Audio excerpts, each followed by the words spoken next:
This is Jason from Dreams and Trash Podcast. Who are you, wonderful person?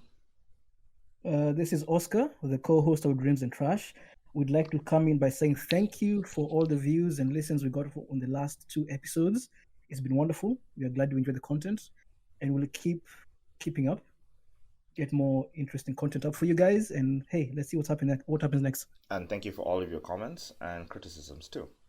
Thank you. We're Thank you. working, we're working really hard, and we're trying to make everything a lot better, and Mm, obviously deliver some wonderful content for our listeners. So, with that being mm. said, it's time to go into the next episode. Please enjoy. Hello, Oscar. Uh-huh. Hey, Jason. Hey, Jason. How you doing? I am okay. How are you doing? I'm living a new life now. So like I told you last time when we last spoke, I took a paid vacation for 2 weeks to come to Osaka Yeah, City. you're no You know, longer a country boy. No longer a country boy. Now you're only living in the big city, yeah? Moving up in only until life. next week. Only until next week. That's good, you know. So the thing is, my wife is training in a different city, so I'm here with my child alone. And man, I'm living the single parent life right now. You know, I'm a single parent for the moment. You know. Uh-huh, uh-huh. And how does that feel, being a single parent? It's tough. It's tough. Let me tell you why.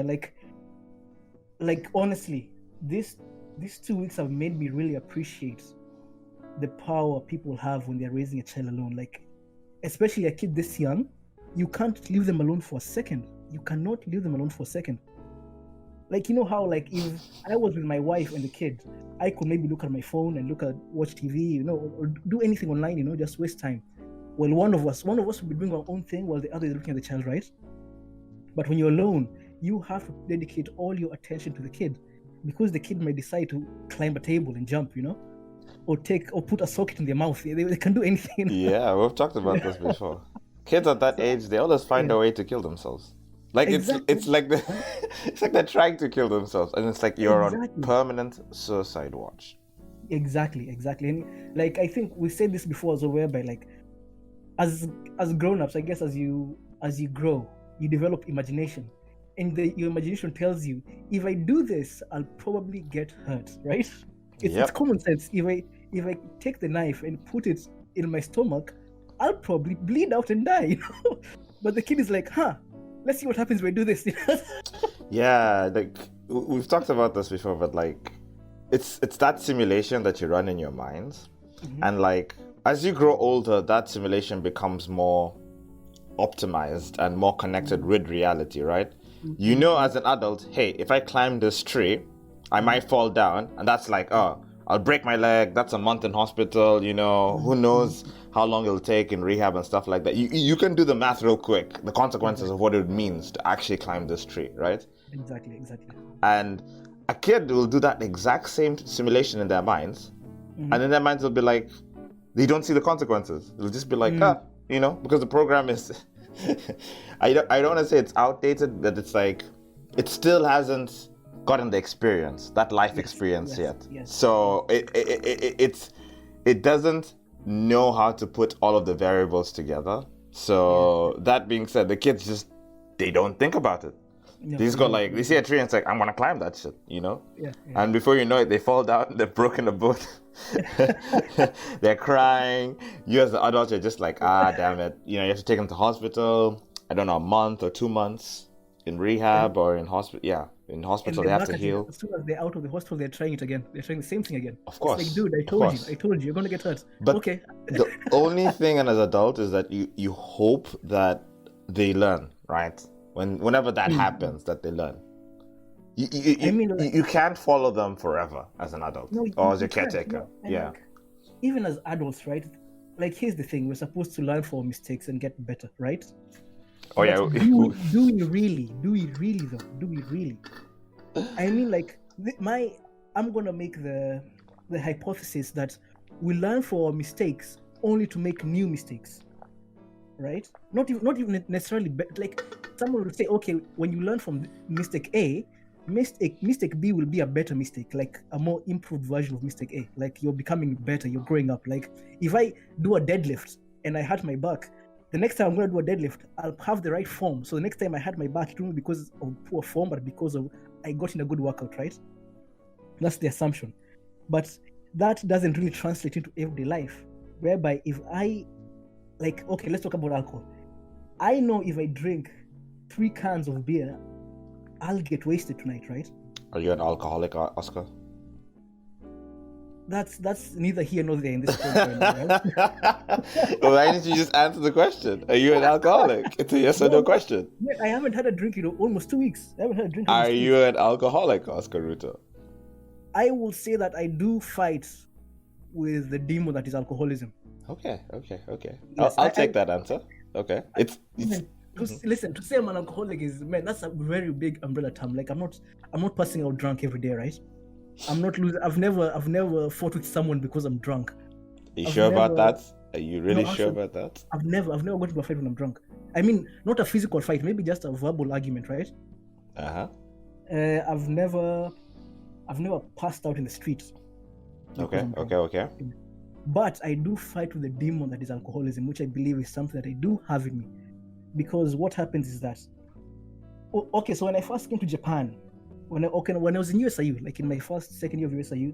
What is USIU and where is it? USIU was our university back in Kenya, United States International University in Nairobi, a very good school. Thank you for making me point that out. Thank you. Anyway, wait. So saying just quick point. Do you believe now it was a good school? Yeah, it was a wonderful school. I mean, we were living in a bubble. USIU is a very big bubble within Nairobi city. It's unlike anything else in Nairobi, right? It is. Okay, sorry, just continue your point. We'll get to USIU, actually. I think that's yeah. It's a different rabbit hole. Anyway, so when I was in USIU, my second year, I barely used to drink alcohol, right? Maybe I will drink like once a month, or maybe even less than that, right? When we used to go out once in a while to tortillas to the club near USIU. Yeah. But when I came to Japan, so I only went to USIU because I was told by going there, and if I have a high GPA, I can get a scholarship to come to Japan on an exchange program. So I worked hard my first 2 years, maintained a high GPA, was a club chairman, I was captain of the softball team, and I got the scholarship to come to Japan. And I was really excited about coming here. But when I got here, I realized I'm so lonely, I don't enjoy being here as much as my imagination made me believe I would enjoy to be here, right? Wait, you were single the first time you came to Japan? No, I had a girlfriend back in Kenya. Okay. Yeah, all right, yeah. So I was very lonely when I came here, and my first month was good, but inside I was feeling lonely. I missed my friends and family back home, right? It's not home, right? It's not home, exactly. It's not home. I was homesick. I was pretty much homesick. So I remember, there was one Kenyan girl who was in the same university with me, and during spring break, we planned to go to Tokyo together. I mean, my university was in Osaka City, not in the city, but in Osaka Prefecture. So we planned a trip to go to Tokyo. And when I was in Tokyo, I went to a bar, right? And that was my first time in Japan to drink. And I drank. Up until that point, she had not taken one sip of alcohol. No, because I wasn't much of a drinker. I didn't really think about drinking. I didn't think about it. Even it was like maybe a month, 2 months in, maybe something like 2 months in probably. I didn't drink anything, no alcohol at all, because I just never thought about it. I was in Japan. I was taking the train, going for random train rides, seeing the city, going to Osaka City. But I never went out to drink. I didn't even buy a drink from the convenience store to drink in the dormitories. So I went to Tokyo, and I went to this wonderful pub. It was a British pub, and I got drunk for the first time in Japan, and something unique happened, something that had never happened to me before. I got drunk, and people told me, "Oscar, you're a fun drunk." And you can imagine, something clicked in my brain. People like me when I'm drunk. People seem to like me when I'm drunk. So what did I do? I just kept on drinking. You're sober Oscar? Nah, fuck that guy. Exactly. Sober Oscar is boring, he's not interesting, he's not witty, he's not funny. But drunk Oscar, everyone seems to like that guy. So I'm gonna maintain that guy. He's gonna turn up all the fucking time. And then the demons began. It was born. Exactly. There's this interesting quote I read yesterday. It says, "In the absence of structure, tendency will prevail." tendency and habits. That makes sense, honestly. Yes. I had no structure, so the tendency to drink to maintain that social control prevailed, right? Mm-hmm. So I just kept on drinking, and I remember that one year I was in Japan, I drank way too much. I was looking forward to go out and get drunk. And it got to a point whereby I wasn't even drinking to have a good time with my friends. I was just drinking for the sake of drinking, you know? I definitely understand that one. Yeah. I had a similar experience back in Nairobi when I was just working as a graphic designer. There was times where I was just looking for opportunities to escape my room, you know, and just go drinking. And like what you're saying, it wasn't even just about there was a circle of friends I really enjoyed going out with. And I feel like they're the ones who really kept me sane during that period. Because everyone else I had a few drinking buddies. Those guys was just like again, you know what I'm talking about. You're not really like friends. You just like going out and drinking together. And it's like, it promoted a very unhealthy lifestyle, you know? I was just drinking. I was barely working out. I was eating a lot of junk food. I wasn't cleaning my room consistently. It was really bad, you know? And it was definitely more of it was both adapting to a new lifestyle, because at the time, that was my first job, right? First job and being away from home and out of my parents weren't helping me financially. So I was just completely alone, completely on my own, you know? And I held that with a sense of pride. But at the same time, I was still not really holding full responsibility for my own life, right? I thought hey, I'm paying my bills, so no one can tell me shit. But then it's hey man, you have a room. You have to clean it up.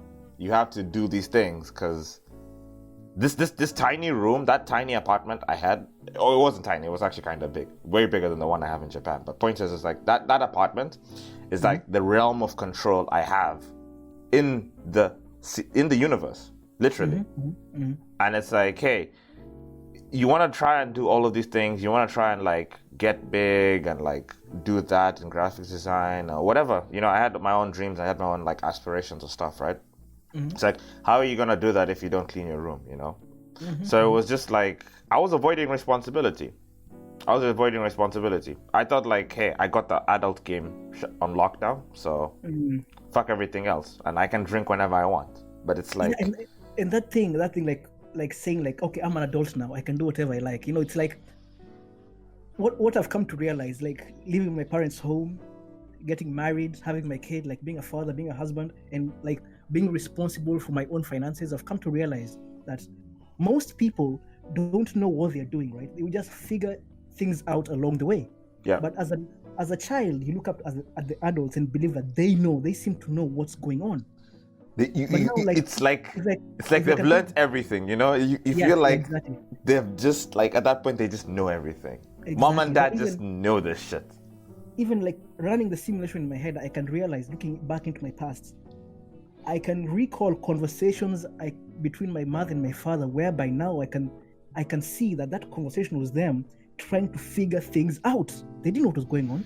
But as a child, listening to those big words like finance and money and investments, I thought, oh wow, they know everything. You know, it's but no one knows anything. We're all idiots. We're in the grand scale of the universe, not even the universe, of this capitalistic world. We are all children. Mom and dad, up until a certain age, mom and dad are basically gods, you know. Yes. They're basically gods. They're the caretakers, the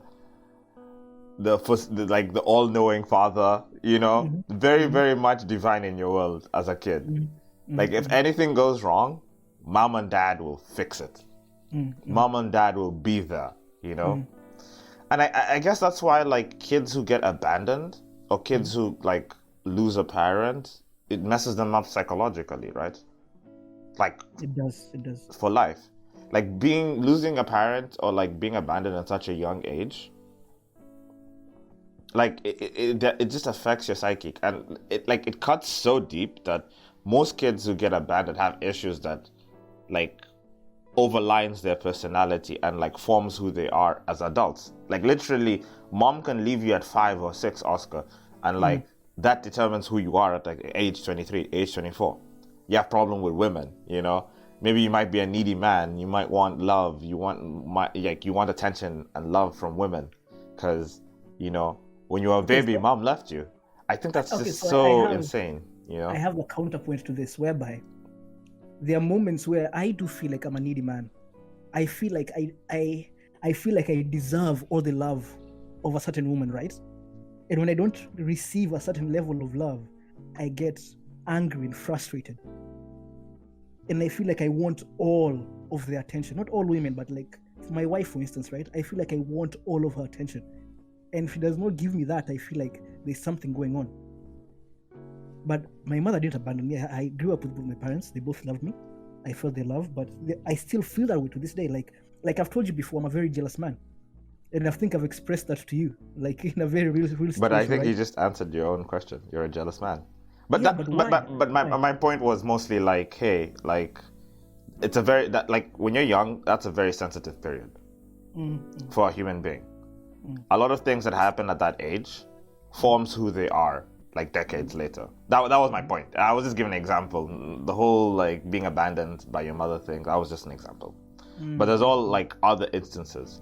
Like I know like girls, like the famous like textbook case of like girls with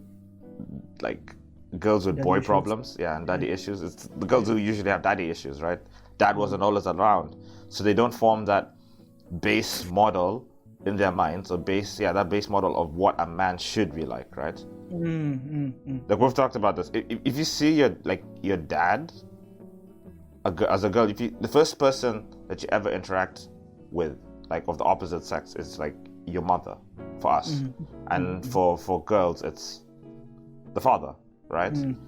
So you formulate, hey, okay, I don't want to get too into like, I feel like I'll touch on the Oedipus complex of it, but I don't want to get into that.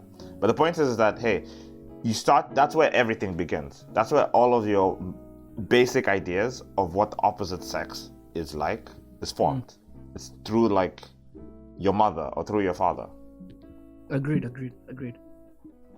So when that isn't there, when that's taken away, it's like, I guess now the world is the one that has to teach you and give you those like, has to input that you have to take that information from the world in order to form those base ideas or the base models. And if you live in a shitty environment, then exactly in a poisonous environment, then like you're fucked, right? You'll be around all of these toxic like men or women, and then it's like if you form ideas of the opposite sex based on those people, those human beings, then it's like you're done. Like it's almost like the next, okay, maybe you're not done, but it's like you're basically fucked for a very long time. You'll have like these fucked up ideas. I was talking to a friend recently about dehumanization, right? And I was making the point that as a man, right, like I'm a married guy, right? And there are times whereby I look at a beautiful woman and imagine what it would be like for that woman to be my wife. And of course, I'm making the comparison of a real human being with a personality, my wife, and a human being whose personality, at least from my point of view, is non-existent, right? Yep. And imagining that her non-existent personality, because I know nothing about this woman B, is probably going to be better than my wife's personality because I do know her, right? You've been with like your wife, you've seen her flaws, you've seen her ugly side and everything. But with this other woman, all you've seen is like the book cover, right? Exactly. You haven't seen the contents of the book. She's much better. It's like, to some degree, I'm dehumanizing her, right? I'm turning that thing into a thing. I want it to remain a thing, right? I would say you're simplifying her.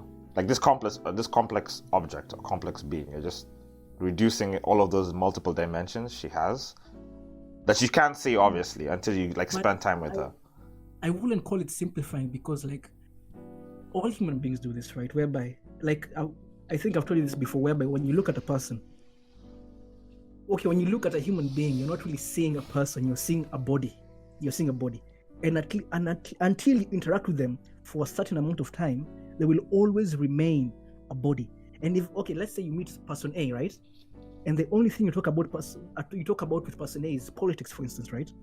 Person A becomes person A that likes politics, right? Because that's all you ever converse with them about. You know nothing about their lives. It's like this person only loves politics, right? But if you live with person A, now politics seems to be the least interesting thing about them, right? Okay. Yeah. So like until you spend enough time with a human being, that thing is not a human being. It's just a thing. It is an object. And it works in reverse. Until someone interacts with you, for them, you're an object.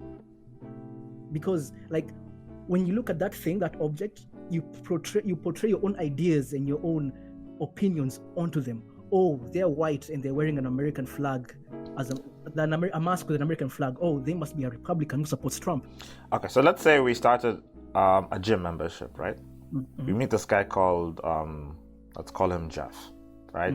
Jeff is from the UK, and you only see him when you go to the gym on Fridays. But he has enough of a personality, or he has enough of an aura that he stands out to you every time you enter the gym. So Jeff, to you, in your mind, whenever you see him, is like, hey, that's the UK guy from the gym. And that's it. Like, that's the marker you have in your head. That file that you have in your head about Jeff. Exactly. And that's all Jeff is, right? Yeah. Yet, you know, if you really think about it, that Jeff is probably living, he's a complex being just like you. He has so many facets of his life that he's living a life just as complex as yours. Just as complex, it's full of ups and full of downs. But as a human being, you don't think about that, like what you're saying. But he's like, you can't think about that, but we don't have the bandwidth to think about that in this world we're living in, because like I have to think about my bills and my job and my kid and what I'll make for dinner tonight, right?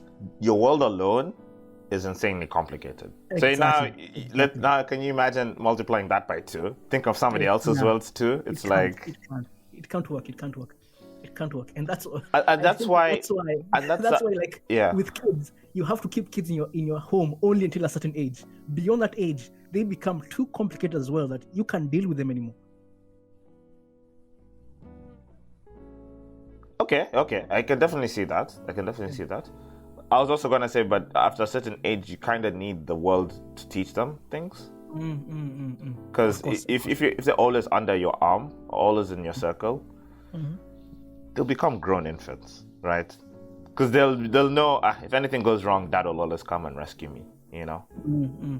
And like, man, they need to go out there and just, they need to go on the journey of the world and become people themselves. And I feel like people can't become like themselves, or they can't find who they are really without stepping out there. Even if it's just a little bit, right? Yes. Go and experience the challenge, the suffering. Go and see what suffering is, you know? Because I'm so grateful coming to Japan. Like, man, Japan has just been humbling left, right, and center. Oh man, let me give you an experience I had last week. Humbling. What? Let me give you a humbling experience I had last week. Last week, I was going to a bank to open an account, right? And you know how in Japan they have keigo, like the ultra polite Japanese language, right? Yes. And as a person who hasn't taken the time to actually to give Japanese language the proper study it deserves, you know, you and I have been learning Japanese the first time. Exactly. You know, we want to see, but we know some keigo. Like we hear it all the time in the train and stuff like that. But here's the thing. We know the normal stuff we usually hear in the train and in a restaurant, right? Yeah. Now I went to a bank to open a bank account, right? And the humbling experience whereby they're speaking to me in a language that it's like I've never heard this language before, you know? Because here's the thing with Japanese people, right? When you go to a bank, right? And like they can say, okay, he's a foreigner. He probably doesn't understand enough of Japanese. If let me try to be more polite so he doesn't become frustrated. Now, for a Japanese person, becoming more polite is using more keigo, which is actually making me more confused, right? Wait, but why didn't you just tell them to not use keigo? I did. Eventually, I did. I was like, I told them, okay, you have to speak like an elementary school kid. There's no way I can understand whatever the fuck you're saying. Right. Like, you can't be talking to me like I've been living with you and went to university with you. There's no way that can work. There's no way that, like, I've been studying Japanese literature.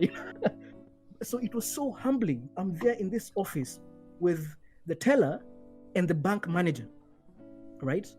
Because the teller, like, I was trying to open up my bank account, but they were telling me because the address on my foreigner's card says I'm from Kyushu, I live in Kyushu, I can't open a bank account in Osaka. Oh, you're doing it in Osaka. Okay. Yeah. But I was telling them I have to do it here because I need the money in that account in a few days. And there's no way I can go back to Kyushu and come back, right? Because I'm here with my kid alone. Right. So I was explaining this over and over again, but it's like she kept insisting, no. So she had to go and call the bank manager. And the bank manager came to me and started using more Keigo and told the manager, no, stop. I already stopped you, the teller, from using Keigo. I can't understand what you're saying if you use Keigo. Just use normal Japanese. And it was so humbling when they were talking to me in Keigo, bro. It was so humbling. Such a humbling. You turn into a child. You turn into a child.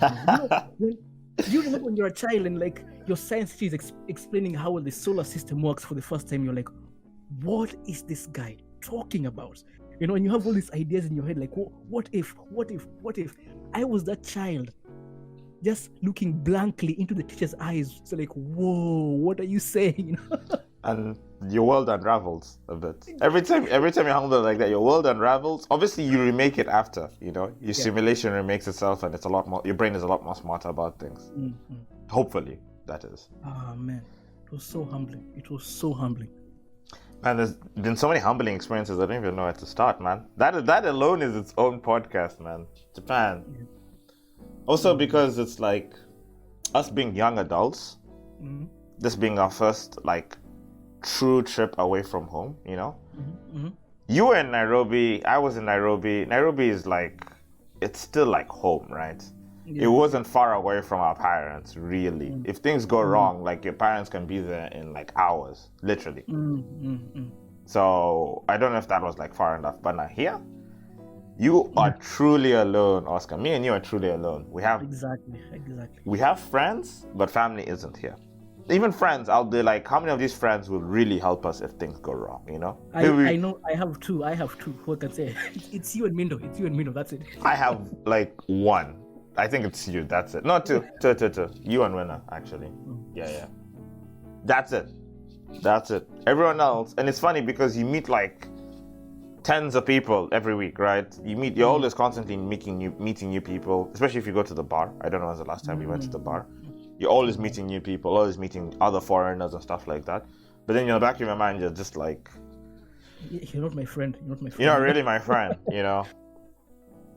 You're not really my friend. Yeah. We can have fun for tonight, right? Shit, we can have a lot of fun.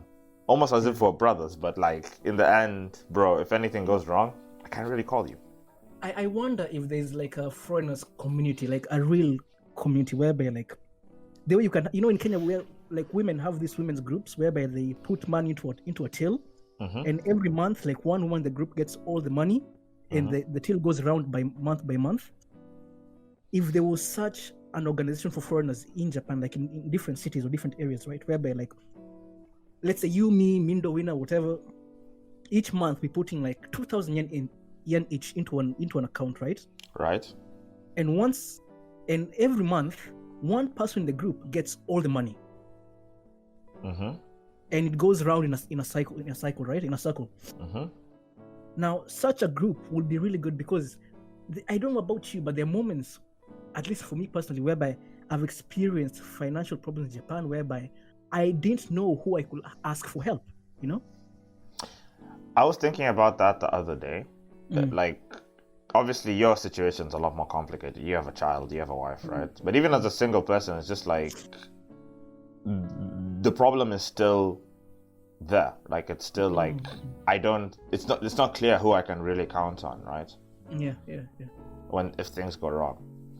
I was like, even like, Oscar, if you called me, I can help you, but obviously there's a certain limit to how much I can help you. I can't ask you for 1 million, right? It's just like, I have the same job as you, man. Like, saving 1 million, oh my god. You're killing me. Yeah. How now? So it's like, that's why it's important to have multiple people that you can count on, right? Yeah, but here's the thing, like, I think it would be better if it's an organization, right? Because I'm not calling up Jayson like, dudes, help me out with money. I know next month it's my turn to get money from the till. Right? And it's not like I don't have to use all the money. I can just take what I need, right? And everyone knows. No matter who gets the till this month, next month, the month that's going in belongs to person B. And we also have, the organization also has savings, and also we are making investments as an organization, right? It's an idea. It's nothing. I actually think it's a very interesting idea. Yeah, because that what were you thinking? Have you been thinking about this? Yeah, I've been thinking about it because, come on, like, I've been through enough financial problems in Japan to know that you need backup, and maybe your own personal savings might not be enough, right? I really think we should try doing something like this. That would be wonderful, right?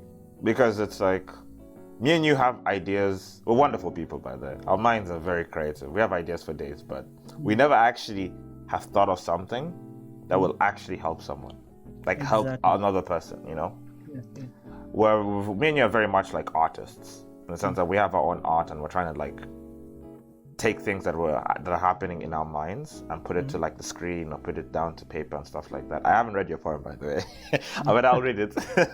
Anyway, that being said, like, this is a very good idea, because this will, like, it could really, really like help other people like help other people in their lives.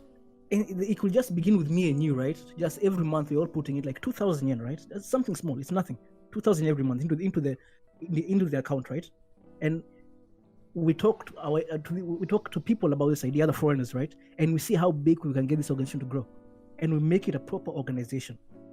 Not just you and I just talking like I have the ATM card. No. It has to be a proper organization whereby, like, if you want to withdraw money, like a group of people have to sign something. So one person can withdraw money from the account. That's fine. Yeah, it's almost like that signing is almost like people are signing a petition to allow you to to withdraw. Like they're signing on your behalf, saying like, hey, this person really does need this money. Exactly. And I not only allow them, I am giving them my permission to withdraw this money for their time in need, you know. Exactly. That would be wonderful, right? It would. Yeah. It really does make sense, and it you know why it works really well? Because it would specifically target people who are like me. You happen to be in that group too, because you don't have that many friends too. But like the point is that as a foreigner, when you come here, man, the language barrier, and then on top of the, you know, getting like good friends and making good friends as an adult is already hard enough. Because your lives are so complicated. Finding somebody else who you can meet with on a consistent basis, and then that's just assuming you guys actually get along, right, and have similar hobbies or similar like preferences and likes and stuff like that. That's already huge on its own. But like doing that in Kenya or like doing that in another country that speaks English would be already hard and difficult or challenging, right?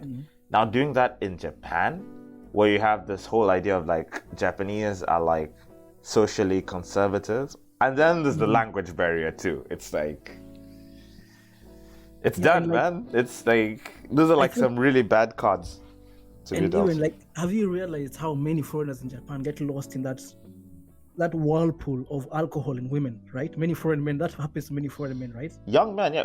And then you know what happens? Eventually, they ruin themselves, whether it's financially or like literally physically, and then they have to leave, or they get mentally drained, and it's just like, you know what? I can't do this anymore. I have to go home. Yeah. Like you're just with different women every night or every other week, right? And you're just drunk in between all of these experiences, and even during these experiences. Yeah. Because that's the only thing that keeps your mind here. There's nothing else to appreciate here, right? Because there's that common idea that many men who come to date Japanese women are trash back home. You know?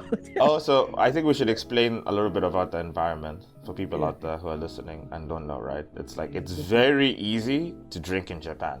The drinking culture, like I would say, like the barrier for entry in the, like how would I explain this, Oscar? Do you have a better analogy? There's no analogy. It's a fact. You can drink in the train. You can drink as you're walking. You can drink in a bus. You can drink everywhere. You can. And alcohol Is it cheaper? I think it's the amount of money that you're getting versus the price of alcohol. It's cheap. It's worth it. It's worth it. It's worth it. Let me say It's that. very good deal. It's a very good deal. Let's just put it like that. So you can drink, and then the alcohol, there's some really strong ass alcohol in Japan. It's actually called strong. It's actually called strong. That's the name of the alcohol. It's called strong. Oh god. So strong is, what is strong? Strong is chuhai. Yeah. What is chuhai exactly? Originally, chuhai was a mixture of shochu, which is Japanese Vodka. kind of Japanese vodka made from potatoes, and maybe lemon juice or something like that. It's a mixture. It's definitely a mixture of a bunch of things. But the strong, the chuhai you buy in strong in the can, made by the companies, which is I think Asahi or Kirin probably. It's vodka and the lemon zest and another flavoring. So it's not shochu, it's vodka. It's actually vodka. It's a mixture of shochu and, like what you said, carbonated water with lemon. But yes, you can add other things to it. In the Kirin, in the can you buy, the strong can, it's not shochu, it's vodka. It's vodka, not shochu. Oh, really? Yes, because it's cheaper to use vodka. And for the people who who are a little bit lost, what we're trying to say is that it's a very dangerous drink. It's basically 9%. It's 9%. But that's a lie. Because the alcohol content is a little bit higher than what it's saying. Maybe. This is my first experience with strong. When I was a student in Japan, I went out with some Kenyans, right? And we went to a convenience store, 7-Eleven, and I didn't have so much money. So I just wanted to buy the cheapest drink I could get, right? So the cheapest drink is obvious. It's always strong. Strong is only the cheapest drink. Strong is so cost effective exactly. It's so good. I bought 2 of the 500 ml cans. Remember, this was my first time to drink strong. I knocked them down within 1 hour, bro, and I vomited and passed out. I vomited in a guy's car and passed out. And this is the alcoholic Oscar talking, bro, because it was my first. When I started drinking in Japan, I was drinking beer, not strong. I didn't know what strong was back then. But then the day I discovered strong, oh my god, I wouldn't even call it. You know how bad it is in Okinawa. There's a company in Okinawa that makes a beer called Orion. I think the company is called Orion as well. And they were making their own version of strong, which was called, I think, Orion Strong or something. I'm not sure. In the beginning of this year or sometime this year, the company stopped producing that strong because they said it's causing an alcoholism pandemic in Okinawa. Because the thing with strong, if you take it slowly, you can enjoy it for the whole night, right? Yes. But then, your tolerance goes up. So now having a can of beer no longer does anything to you. And beer is just water at that point. Exactly. I think I told you at one point, I could go with 4 strongs and just feel tipsy. Now, for anyone who's never had strong, someone drinking 4 strongs and only being tipsy, that's terrible. That is terrible. So, I could drink, back in Nairobi, for a whole night, 6 to 8 beers, right? Easy. That was a normal night, you know? You know, a normal night where we're dancing and we're talking shit with friends and stuff like that. We're having a good time, right? 6-8 beers. That sounds good. In Japan, just 2 strongs. When I first came here, when we were at your place, first came to your place, and I think it was with you. It was definitely with you. When you're you have to try this drink. And I was very skeptical when you were telling me about how bad it is. You and Mindo were telling me. Mindo's another friend of ours, by the way. Yeah. So Mindo and you were telling me about how bad it is, and I was just whatever. Man, I'm freaking 24 here, man. You can't. I'm a man. There's no. What the hell? Shut up, you guys. You don't know anything. And then you drink it, and you're just oh, this is not bad. It tastes really good, right? It tastes pretty good. It tastes pretty good. It's like juice and vodka mixed. So you're just I can get used to this. Hey, after the first drink, it's just it hits you. You're just what just happened? I went from being normal to as if I've drank 4 beers, 5 beers, in an instant. It's just what the hell just happened? And then two, like just two. Even now, two is still really good. Like at most, there was one day I drank 3, and I felt so fucking drunk. I was so drunk, like I was literally gone. Three strongs. Man, you can't actually, like, if you want to stop drinking, if you want to not dive deep into the trenches of alcoholism, just don't drink strong. That's it. Just don't drink anything else. Like nowadays, like if I'm just chilling at home, I don't drink strong anymore. I drink a beer because I know, hey, if I drink strong, that's like a party thing. Like I'm going out with friends, we're trying to have a good time. That to me has now become a club drink. Like now it's like, when you're just at home, beer's enough. You know? Yeah, one kind of beer, like 350 ml is good. Yes, exactly. Just one kind of beer. One kind of beer, you have a good dinner, and that's a good night right there. That's a very good night. Strong is, what do you call it? Those are the gods of war. The gods of war wreaking havoc on your mind, you know? Yeah. And going back to this organization idea, I think this is definitely something we're going to revisit, whether it's talking about here or talking about it in like personally, and we're going to try and see what we can do with this, because the idea is like, I know we branched off from how people get lost here, and like the kinds of like stress relievers foreigners find when they come to Japan, because it's like you don't have that social network. Your family and friends aren't here. It's very hard to create a social network here, you know, and meet people that you can rely on. So alcohol usually becomes something that like attacks you. Exactly. Especially as men, I think. Yeah, especially as men. And honestly, they don't talk about it. I think the world in general doesn't talk about that. You know, how vulnerable young men are to like loneliness, alcoholism, porn. I think I read an article 2 weeks ago about it's an Australian UK article, right? And they were saying in the UK that basically 32% of men are suffering from loneliness. 32%. That's the UK, right? And America, I remember reading about America having a similar pandemic with depression. And was it depression or loneliness? Oh, I think a mixture of the two. I can't remember the article properly, but like let me give you like a real life example of Japan right now. So right now, as I'm talking, I'm next to the balcony, right? And across the streets, there's a view of a building, an apartment building, right? Yeah. And you know, in Japan, like especially in the city, the apartment buildings in cities they're tiny. They're tiny. It's just a box. It's literally just a box, right? And I can see into one of the rooms, one of the apartments, right?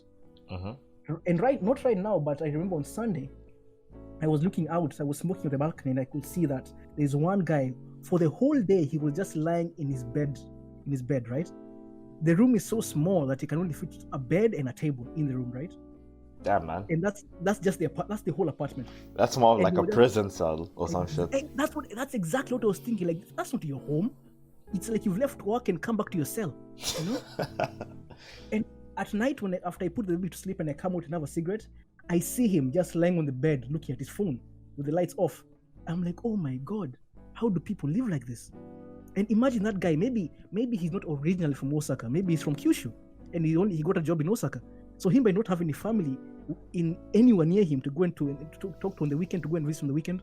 So if he's spending his whole Sunday just in bed, where are his friends? What's up with his family? And it's very telling, like what you said, that young men in Japan can't take it. Can't take how they socialize, their social culture in Japan, right? Because it's a little bit unique, right? Man, not even Japanese men. Oscar can't take it. I can't take the loneliness in this country. I can't take it. No, but it's very telling of Japanese men, because this is their country. This is their culture. Now imagine you, Oscar, or me, Jason, as being the foreigner. You basically already, like, you're the fish out of water. Exactly. Coming into Japan.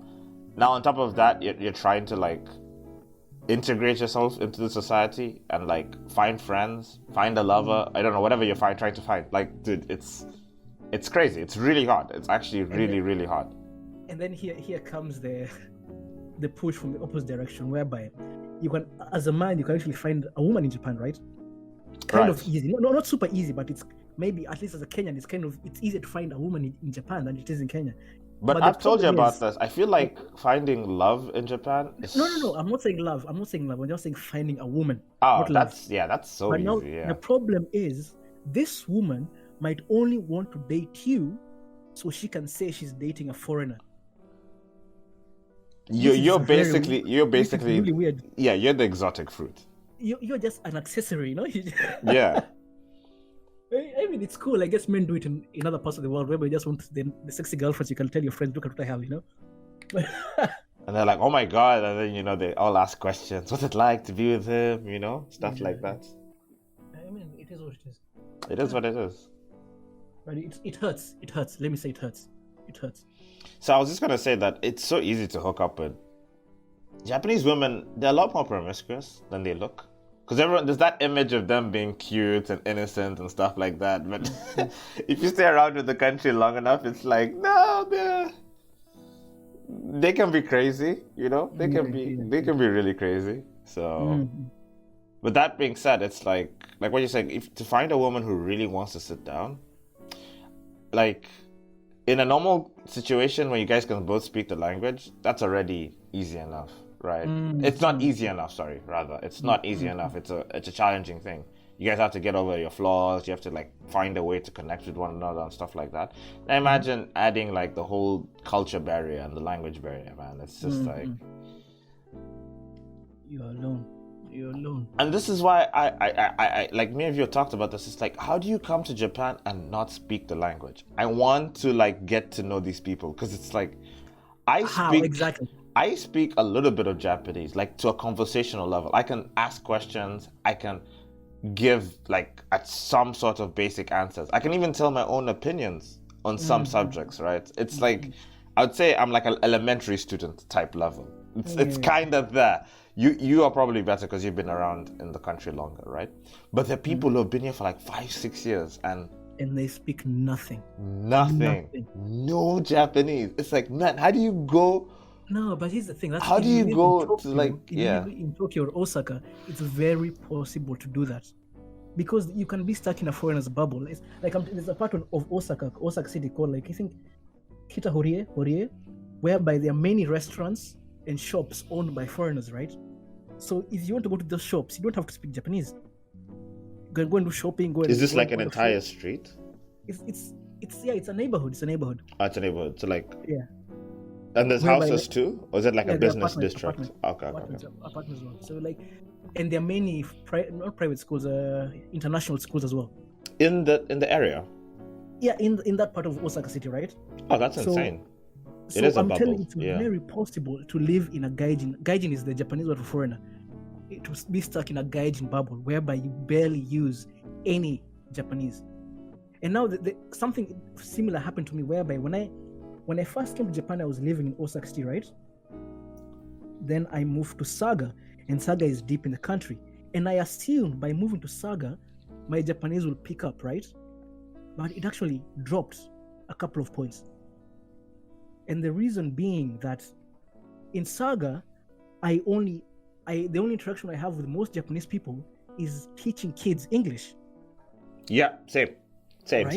Yeah. As opposed to Osaka, I was interacting with people on various parts of life, Especially being a bartender, working in a convenience store, I interacted with very many people, and my Japanese kept getting better and better, and I could even see my parents-in-law regularly.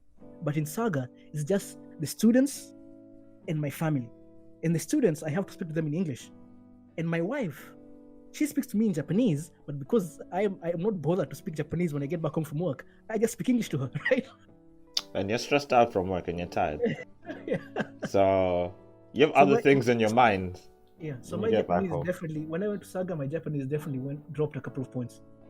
My Japanese, in my normal life has stalled a bit. I have to, like you said, I have to go out of my way and talk to people in social situations in Japanese, And again, because we're teaching kids, it's we're supposed to use English, but even the few times we can use Japanese, it's not really a conversation, right? You're not trying to constantly speak to Japanese to these kids because you're trying to teach them English. So it reaches this point where it's you're not even using Japanese as much as you thought you would be using.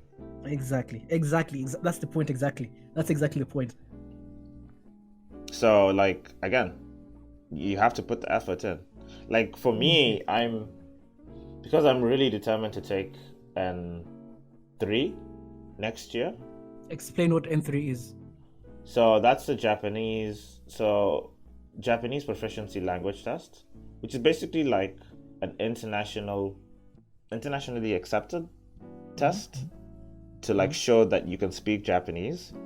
And it ranges from N5, N4, N3, N2, all the way to like N1 is the last one actually. And The hardest. yeah, and N5 is the easiest, and then it goes up and it gets harder, right? The idea is that by the time you're like in N2, you have enough Japanese to be able to read a newspaper and to be able to like sort of get your way by in a business situation. You can actually be in a business or own a business with N2 level Japanese, right? And my Korean friend, he was studying Japanese before we were both bartenders, right? And while he was a bartender with me, he was going to a Japanese school so he could get his N2, so he could apply for a Japanese company. Yeah. But when he got his N2, he realized that most Japanese companies won't take N2. They only take N1. Are you serious? That's what happened to him. And then N1 is basically like, man, you're reading like a thesis in Japanese. Exactly. Like it's N1, just... you're better than my wife. You're better than my wife at Japanese. That's what that means. N1 is like some ridiculous stuff, man. You're almost completely fluent at that point. No. Almost. N1, you're better than the average Japanese, for sure. Especially when it comes to kanji, you're learning some kanjis that they never use or never see. N1, you can write a PhD thesis. You're perfect. You're perfect. If you're doing N1, you're perfect. Yeah. So N3 is basically like intermediate. Yes. Again, I would say my Japanese, it's there. Like it's kind of there. It's still my main problem actually is speaking. Like again, I'm not getting enough speaking practice. The one muscle that has really improved, naturally being around all of the Japanese people, is like my listening.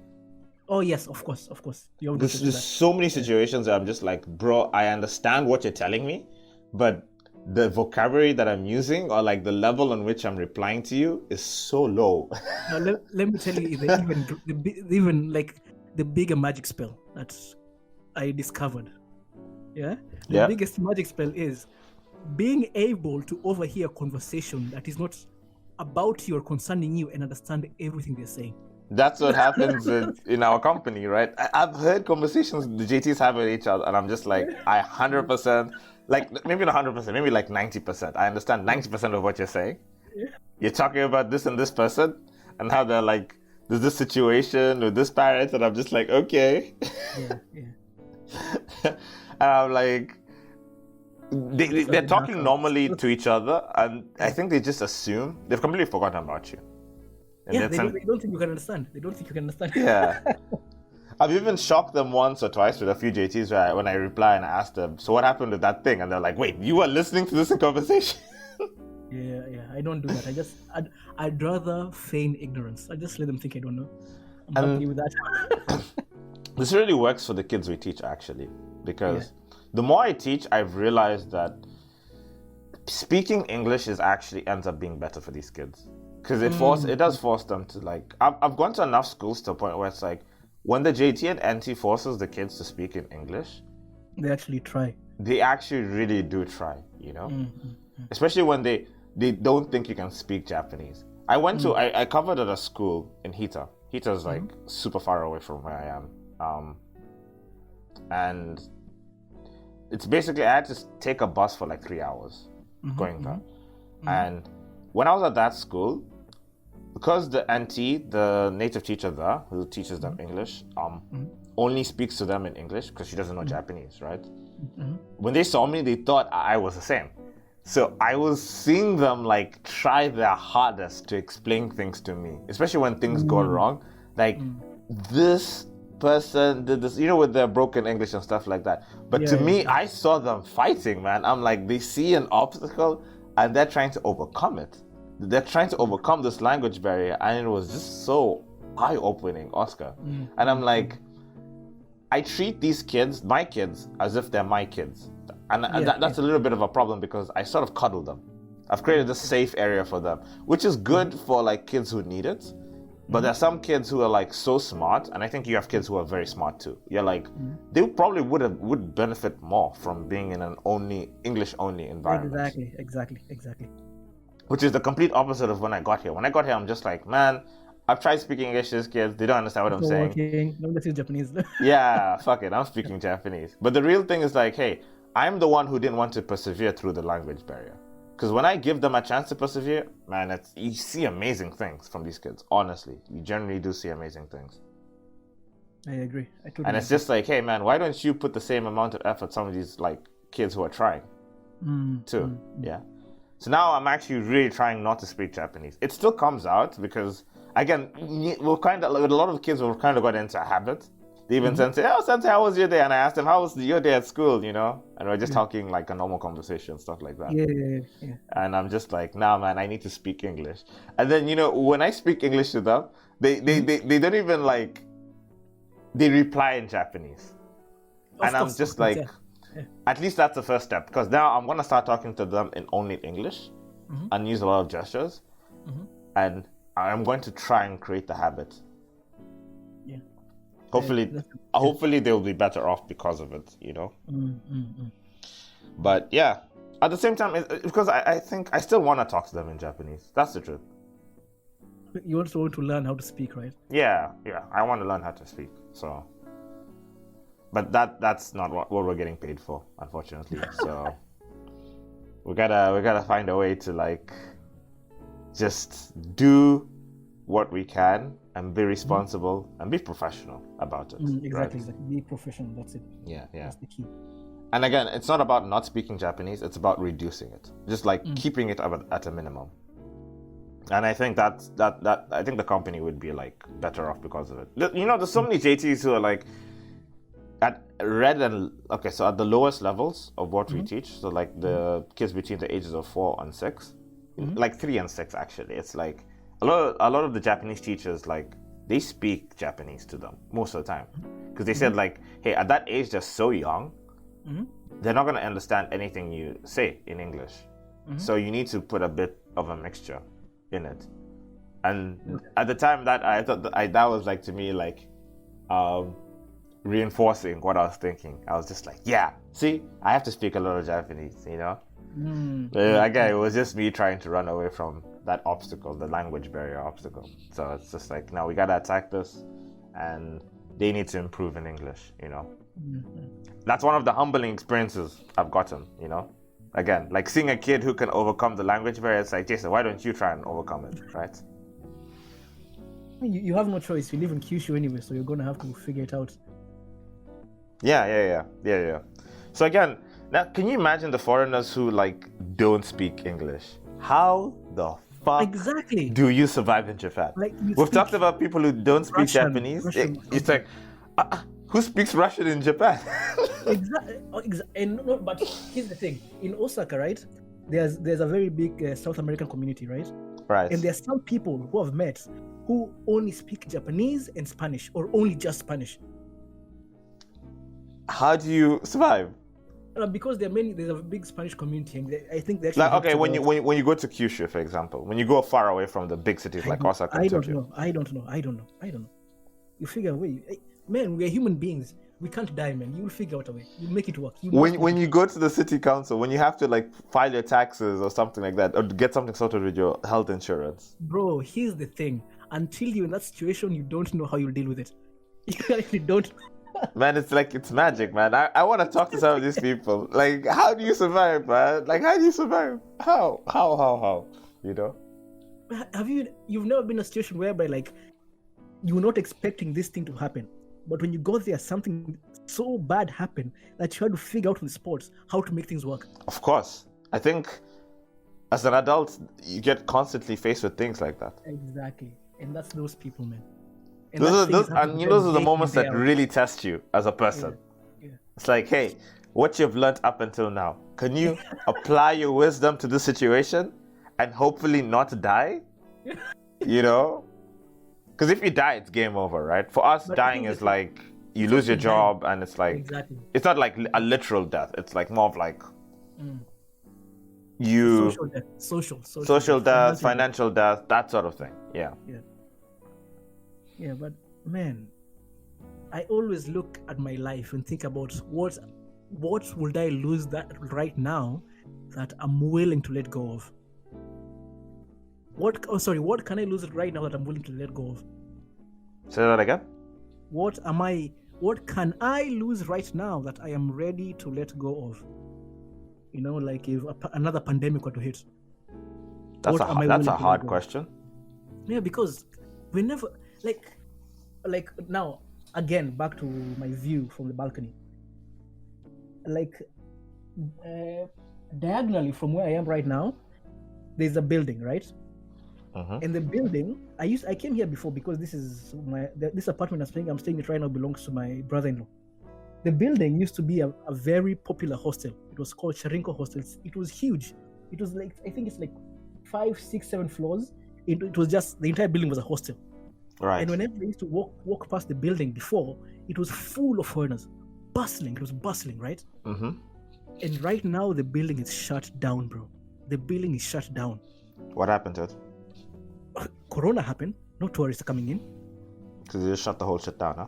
Yeah, no business. Like if your entire business depends on tourists coming in and there are no tourists for the whole year, what do? You go bust. Done. It's done. You go bye-bye. Everything is done.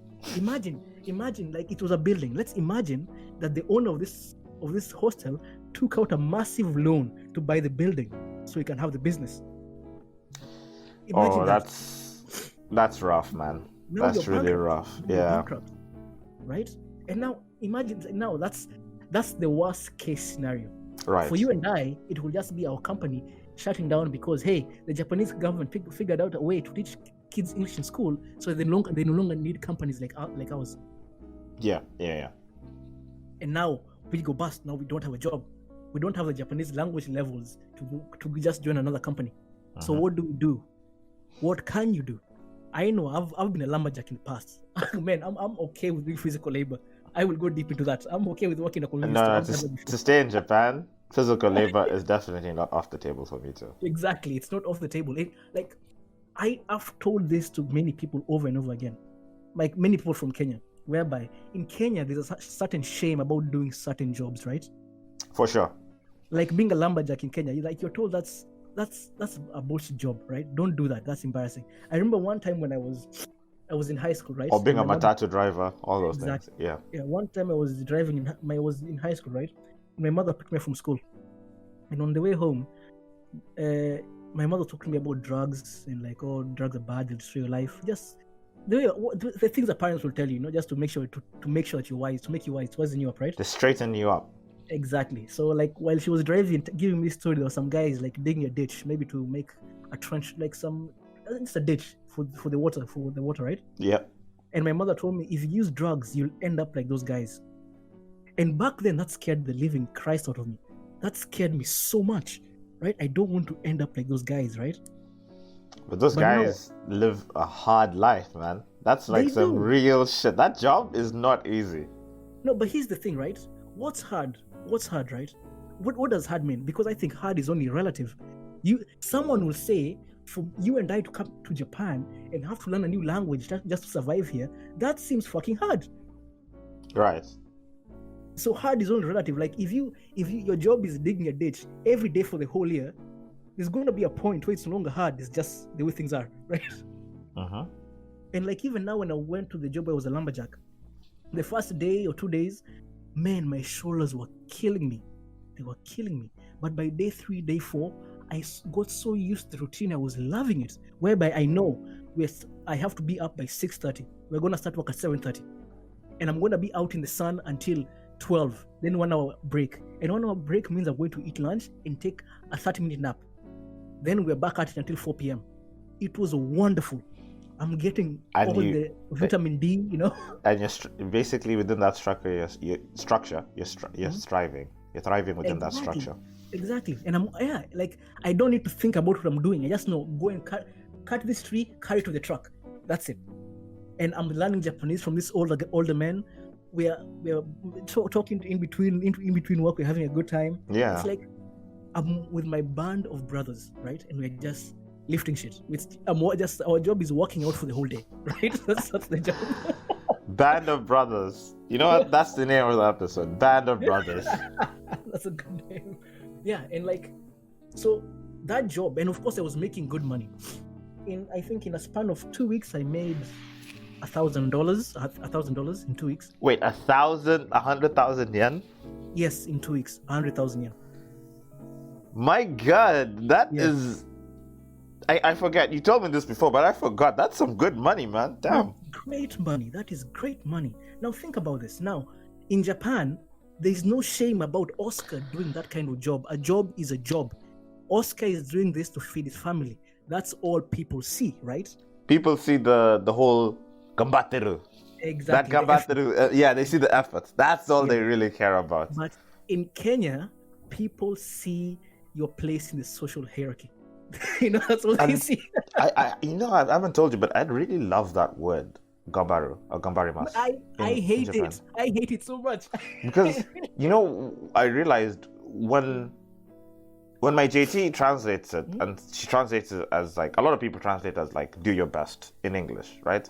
I feel like do your best. This is one of those words that doesn't fully, like the meaning doesn't fully transfer over. It's like to fight. English. It's like fight. It's like fight, not really do your best. It's like fight, keep fighting. Yes, it's like, it's not do your best. It's more of like go through it, persevere past it, overcome it, And I'm like... I don't like it. I don't like that word, man. I don't like it. I really don't like it. Really? I really don't like it. Okay, the word on its own is a great word, but the connotation behind it in the way the Japanese people use it, I don't like it. Of course, it's their language. What am I saying about their language? But I just don't like hearing it all the time. I don't like hearing it. Because I know I'm fucking doing a good job.